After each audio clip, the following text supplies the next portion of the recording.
Au Tchad, comme partout ailleurs en Afrique, d'énormes progrès ont été réalisés ces dernières années et il n'y a jamais eu autant d'enfants scolarisés que maintenant. Le taux de scolarisation a explosé, mais cela cache les disparités entre riches et pauvres, zones rurales et urbaines et entre garçons et filles. Les filles sont toujours sous-représentées sur les bancs de l'école et l'écart se creuse au fil des niveaux. Peu importe le niveau, le taux de scolarisation des filles est inférieur à la moyenne nationale et bien qu'elles soient plus nombreuses, on compte moins de 7 filles pour 10 garçons. Insuffisant selon l'UNESCO et même en dessous de la moyenne en Afrique subsaharienne.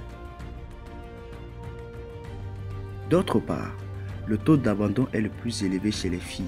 Généralement, plus de la moitié des filles ne terminent pas le cycle primaire et seulement une partie de celles qui le terminent s'inscrivent au collège. Ainsi, au Tchad, une fille ne passe en moyenne que 6 ans sur le banc de l'école, y compris les années de redoublement. C'est plus que la moyenne en Afrique subsaharienne, mais 3 fois moins qu'en Europe de l'Ouest et en Amérique du Nord.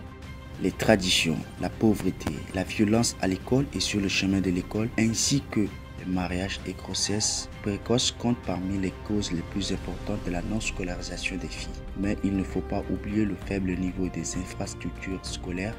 Or, il est grandement prouvé que l'éducation des filles est un puissant moteur de développement.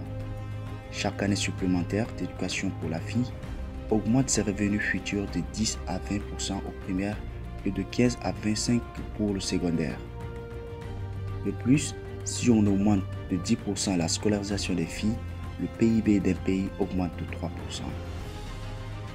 Mais la scolarisation a aussi des conséquences sociales et démographiques fortes.